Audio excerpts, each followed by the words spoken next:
Halo, kali ini aku ingin membahas sebuah teori dari batik lasem yang mempunyai banyak sejarah dan juga banyak filosofinya.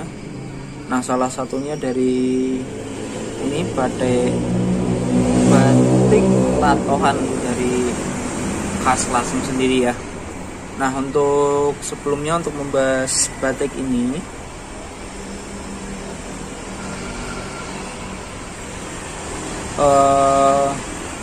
untuk orang awam yang belum banyak mengenal masalah batik. Nah, batik sendiri ini sebuah lukisan yang dilukis di atas kain seperti ini, lalu dilapisi dengan malam, ya, malam yang dipanaskan dan dicairkan, lalu ditempel di atas pola yang sudah dibuat seperti ini.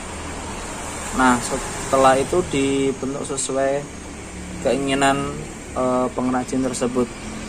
Rata-rata untuk setiap daerah di Indonesia itu memiliki khas masing-masing, terutama dari jenis batiknya dan motif-motifnya mempunyai filosofi masing-masing. Dan seperti kayak di batik ini memiliki ciri khas yaitu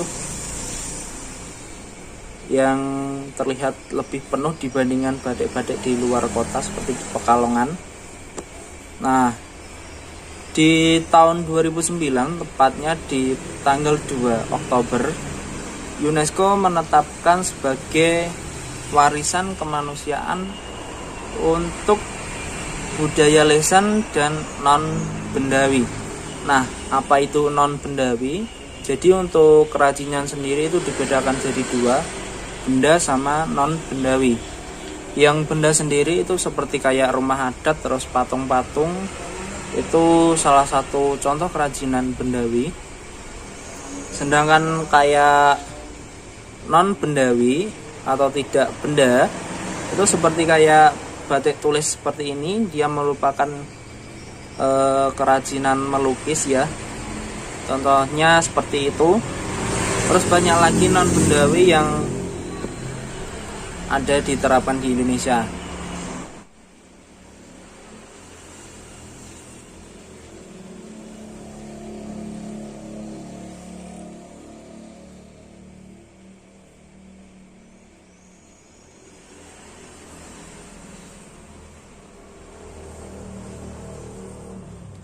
Nah, sebelum melangkah lagi untuk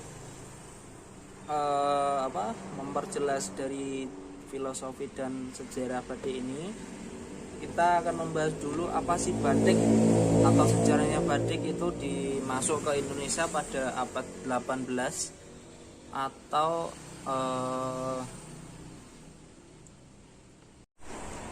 sebelum melangkah lebih jauh lagi tentang batik ini,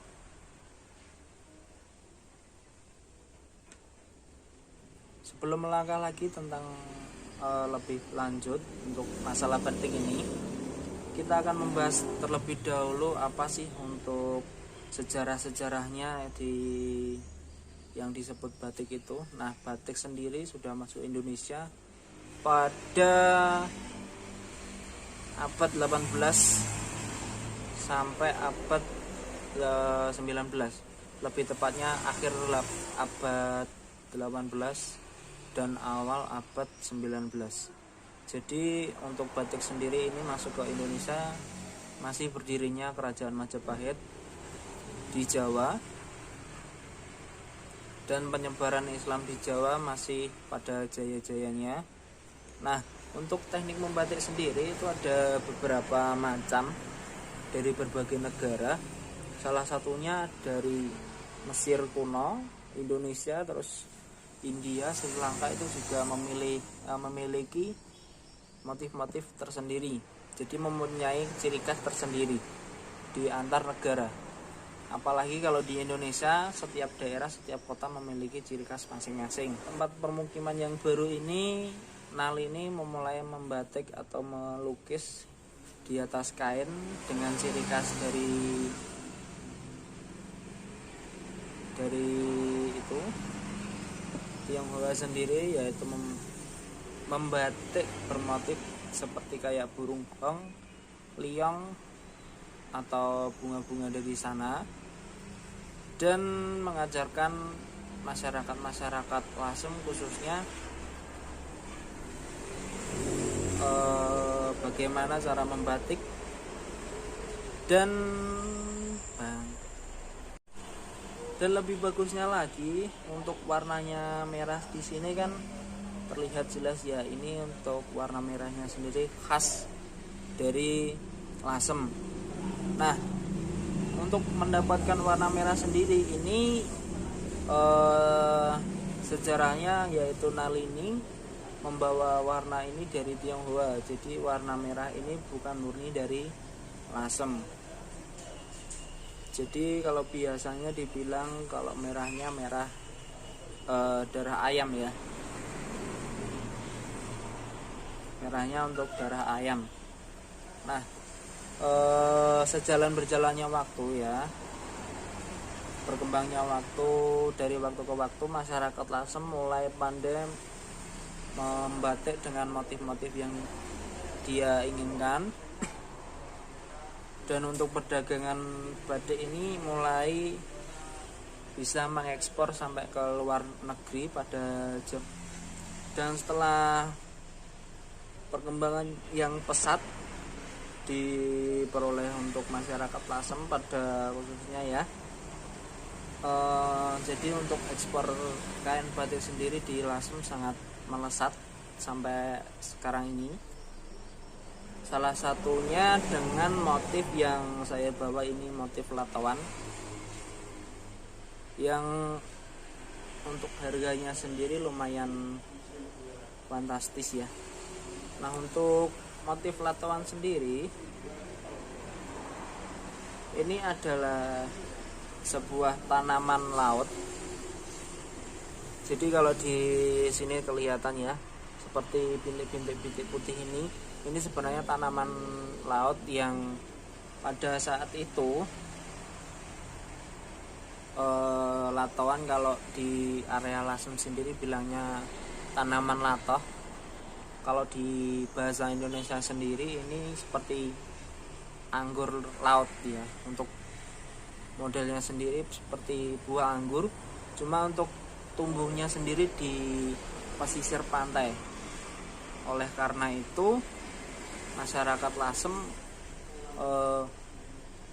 mempunyai gagasan atau ide untuk memakai motif lato ini dalam sebuah karya batiknya, tapi tidak karena menarik. Selain itu juga memiliki banyak filosofi di kandungan dari motif latoan ini, karena untuk tumbuhan anggur laut ini itu memiliki banyak manfaat.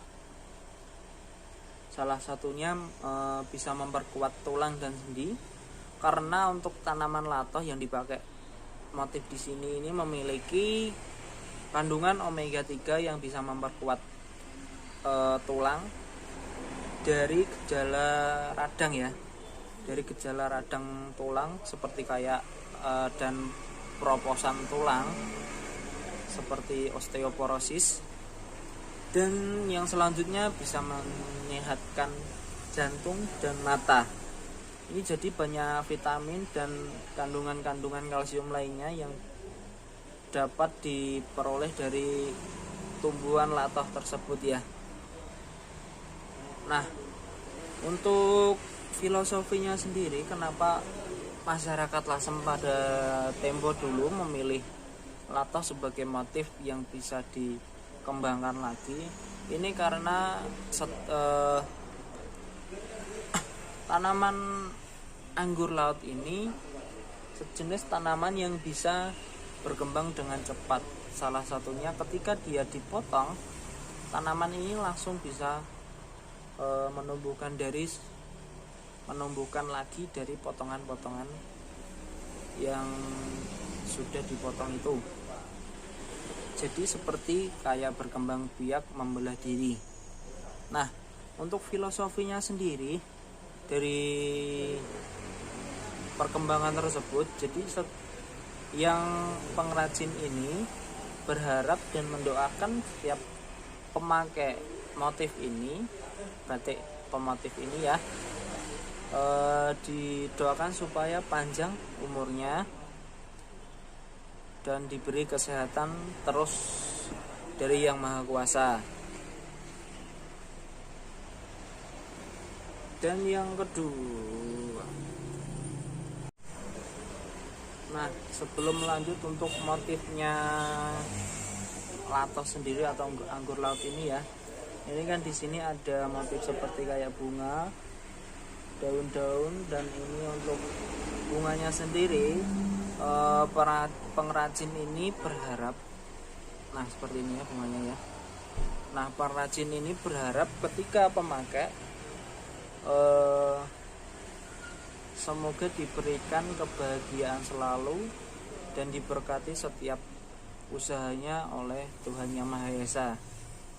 Dan untuk warnanya sendiri, orang Lasem ini selalu menyelipkan sebuah filosofi seperti kayaknya dari untuk warna merahnya sendiri ini, dia memiliki filosofi atau melambangkan keberanian dari setiap orang yang memakainya dan keberanian untuk menyelesaikan masalah, seperti itulah ya.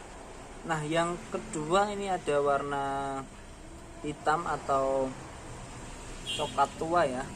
Ini melambangkan untuk kerendahan hati, kewibawaan. Jadi setiap orang yang memakainya diharapkan memiliki sifat rendah hati, berwibawa, dan menyelesaikan masalah dengan pola pikir yang dingin ya.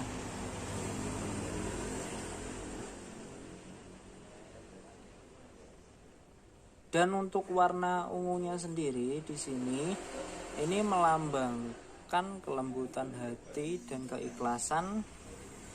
Sebelum kita lanjut tentang filosofi motif ini ada beberapa tata cara sebelum menghasilkan sebuah batik yang sangat mewah, sangat bagus seperti ini ya.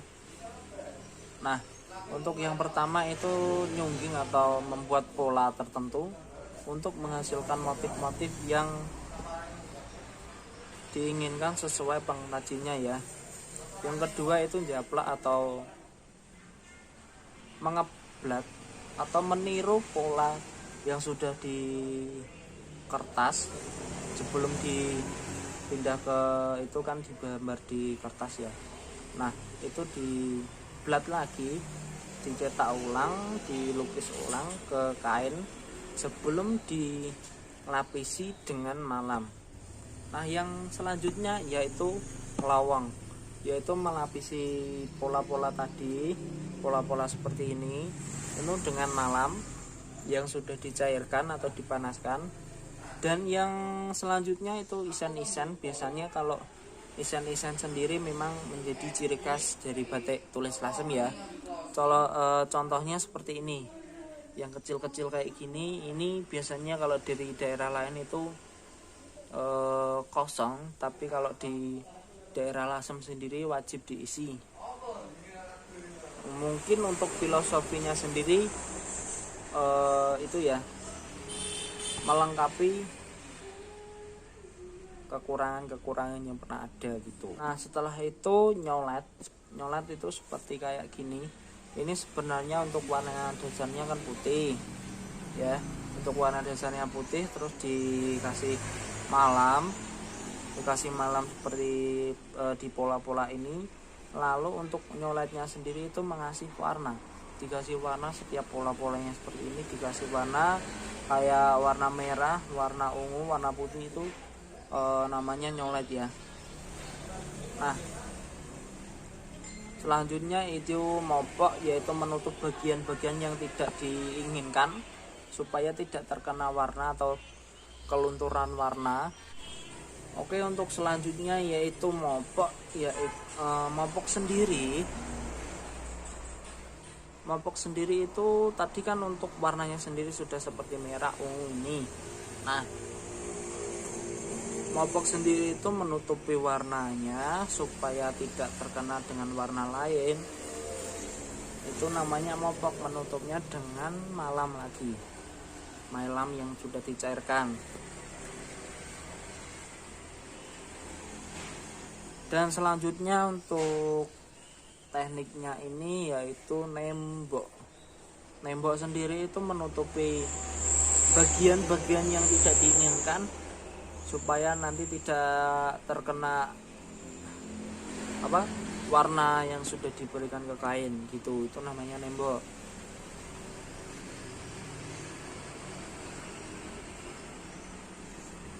Dan selanjutnya yaitu ngelir. Kalau nggak salah untuk ngelir sendiri itu mengasih warna seperti warna backgroundnya ini supaya tidak terlihat putih ya. Ini kalau nggak salah namanya ngelir.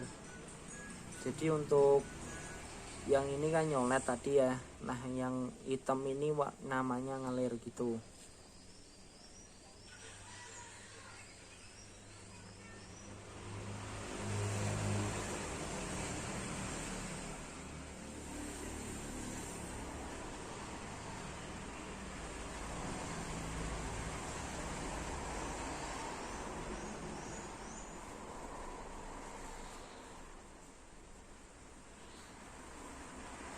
Nah kalau warna sudah proses pembatikannya ini sudah, ini biasanya diproses untuk menghilangkan sisa-sisa malam atau malam yang masih menempel di sini itu dengan cara ngelorot ya. Nanti untuk caranya sendiri direndam dengan air panas atau air mendidih supaya malam yang sudah menjadi padat ini bisa mencair lagi, dan untuk yang sudah menempel di sini itu bisa hilang dan warna yang diinginkan bisa terlihat. Nah, untuk selembaran ini itu biasanya ukurannya 2,5 meter kali 1,15 meter ya, 115 cm. Nah untuk beratnya sendiri kurang lebih 0,4 kg.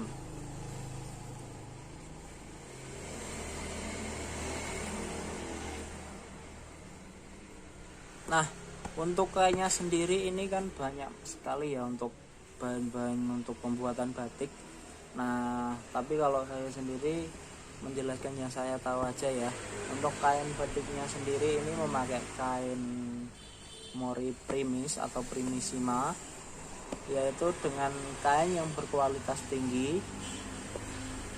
Nah untuk kainnya ini berserat lebih tebal dibandingkan kain-kain mori biasanya ya. Seperti kalau yang di bawahnya ini itu memakai kain mori prima, yaitu untuk seratnya atau kepadatannya itu lebih rendah dibandingkan kain primis ini. Sebenarnya banyak sekali untuk jenis-jenis kain yang digunakan untuk pembuatan batik. Salah satunya seperti kain Paris, kain Dobi, terus banyak sekali kain-kain yang digunakan.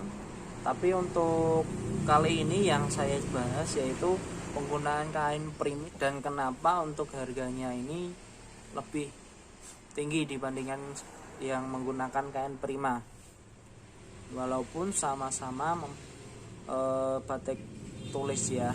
Nah untuk penjelasannya seperti itu.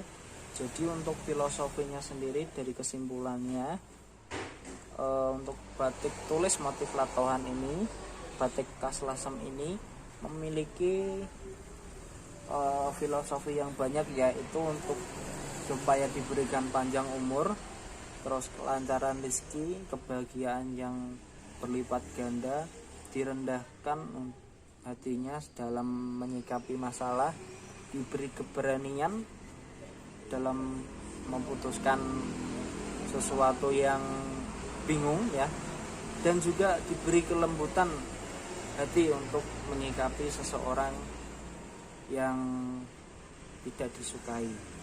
Tuh. Nah, Untuk filosofinya seperti itu, kurang lebihnya yang saya tahu ya.